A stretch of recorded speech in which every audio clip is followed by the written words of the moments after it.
Hi, my name's Lily. When I was in high school, my dad worked as a principal there, and I thought that it was the most horrible period of my life. But later he was fired, and when he found out that I was the one to blame, he didn't want to be my dad anymore.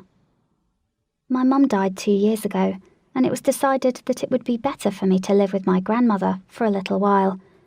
But pretty soon it became clear that it was hard for her to look after a teenager.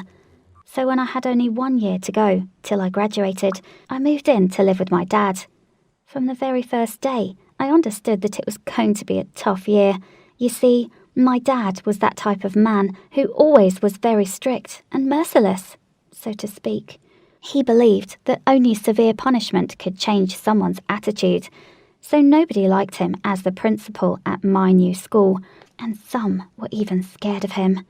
As for me, while teachers were trying to be nice, my schoolmates were far from being friendly. Nobody wanted to join me on school projects, and I would sit alone in the cafeteria during lunchtime. As well as that, for some reason, they thought I was overdoing it, while I was just being a good student. I didn't want my dad to know how badly I was treated, because if he got involved in it, things could get even worse. That's why I knew I had to deal with my problems myself.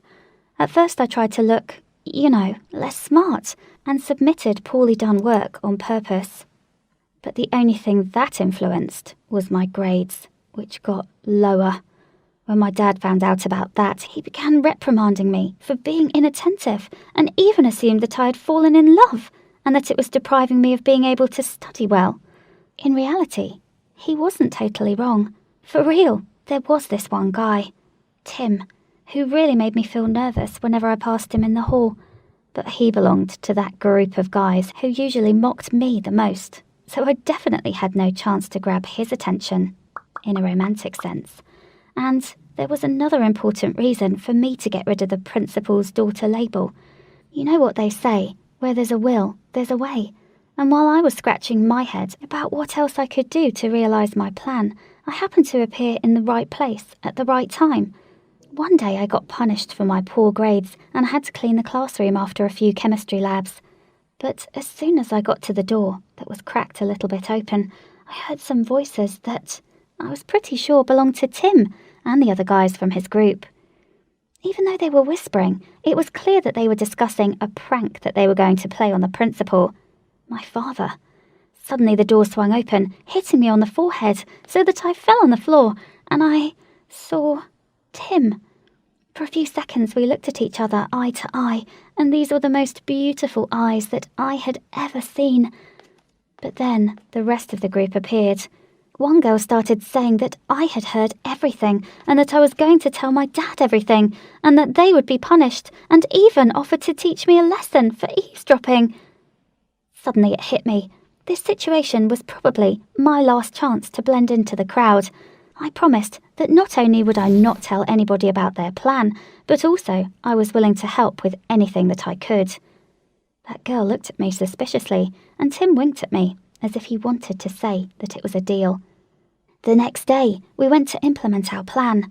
My task was to send a few texts from my dad's mobile phone to Rebecca's number, one of the girls from the group. The message was supposed to be obvious, something like, "I like you," and "Can you help improve my grades?" and other stuff like that. Then, after a few of these texts, she was supposed to go into the principal's office and start a scandal, having a camera in her purse, to record his stunned reaction. Was I thinking about what I would do if my dad knew everything that was going on? Not really.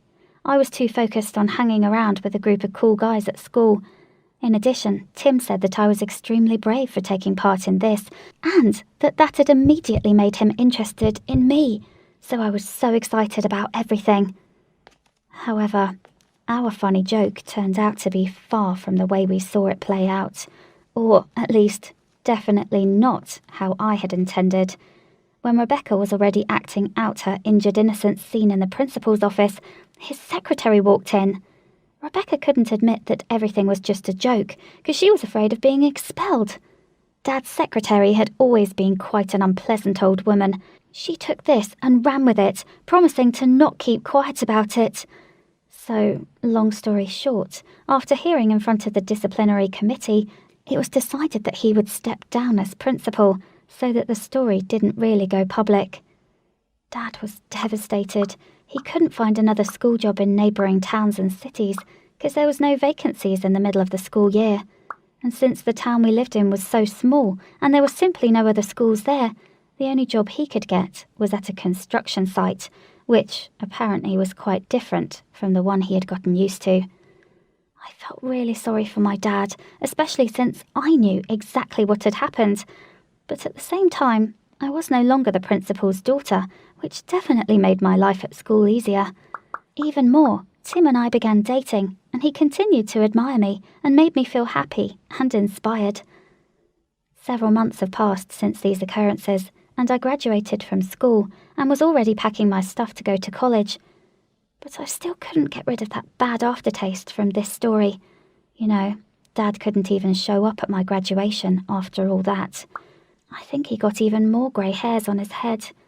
But at the same time, I couldn't come up with an idea of how to tell him everything. And once again, the perfect chance came, all by itself. Dad and I went to the store to buy some stuff that I was going to take with me to college. And right there, between the parking spaces in front of the store, we came across Rebecca and her father. Apparently they were there for the same reason as my dad and I were. My dad immediately expressed his intention to go up and talk to Rebecca, but her dad was not aware of the situation. And believe me, nobody wanted him to be. I noticed that Rebecca was trying to drag her father the other way, and I followed her example. But my dad was like, "Come on, I have to ask her to tell me the truth." And I had no other option but to tell him that I could also tell him the truth. I don't know, I just burst into a stream of words and told my dad how hard it was for me at school at first, and then how I heard about Tim and the other guy's plan, and how I took an active part in making it happen. I was sorry for having ruined his career, but at the same time, I was glad that I had the opportunity to spend my last school year having friends and a boyfriend. I was only able to look into his eyes once I had finished talking. Dad looked shocked and angry at the same time. I noticed that the veins on his forehead had gotten swollen and that his hands were shaking. He didn't tell me anything and just put the shopping basket on the floor and left, leaving me alone. Honestly, I felt relieved after having dumped the load of that secret off of myself. I understood that he was insulted, but I was sure that he wouldn't stay angry for long. I got home much later that day, because after the store, I had to go meet with Tim and the guys to say goodbye before our departure. My flight was scheduled for the next day. It was dark everywhere, and when I switched on the light, I almost cried out from the surprise. I saw my dad sitting on the sofa, and judging upon the odour, I felt he had been drinking. That made me nervous and a little bit scared, because he never, ever had any issues with alcohol. I tried to talk to him, but he just told me to go to my room. The next day when I went downstairs with my whole life packed in my 2 huge suitcases, Dad was already in the kitchen and still didn't want to talk to me. I once again tried to apologise for what I had done back then, but he only put his arm forward, showing me that he was not in the mood for any conversation. We were still silent when he drove me to the airport, and I felt really uncomfortable being in the car with my dad, with all that tension around. I guess it was right then when I truly realised how badly I had hurt my dad, while I was trying to set up my own life. Dad didn't really accompany me. In fact, he didn't even get out of the car. I was standing there with my huge suitcases, waiting for at least a hug, or something. But Dad didn't even look at me. I heard the emotion in his voice, where he said that this was the last time we would ever see each other, and that he promised to pay for my education under one single circumstance, that I would never, ever come back home. Can you believe that? He abandoned me. My dad didn't want me to be his daughter anymore. There are no words to describe what I felt back then. I was crying during the whole flight. At first, I was hoping that when I got to my destination and called my dad, he'd already be fine. But he didn't even pick up the phone, nor did he answer my calls during the first week at college. when I kept calling him and leaving him messages several times a day. Since then, actually the one and only time when he did call me back was right before my break, when I left a message that I wanted to visit him at home and had already bought a ticket. He almost immediately called me back and said that I was no longer welcome there. That's it. For now, guys, I've already graduated from college, found a cool job, met a nice guy, and we're going to get married. But something tells me that my dad will not walk me down the aisle, because after all these years, he never forgave me.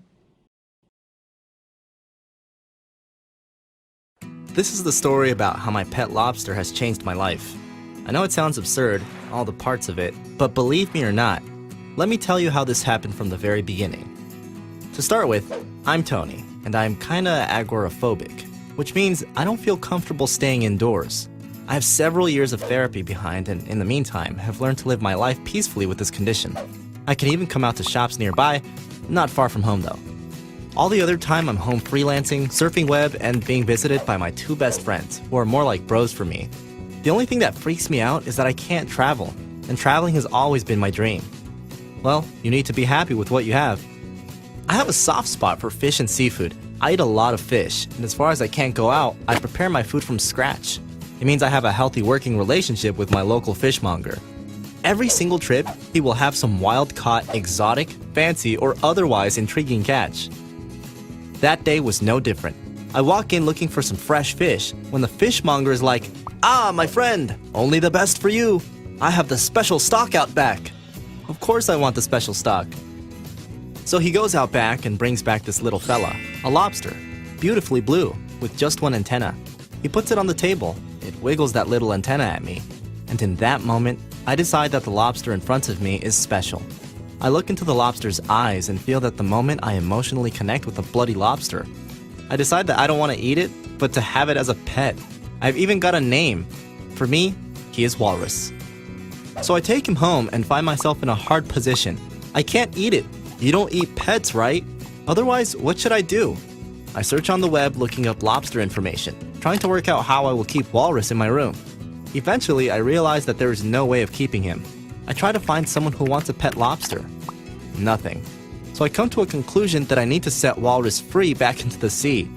Problem is that the sea is around 200 kilometers away from me, and I'm not the most mobile of all people.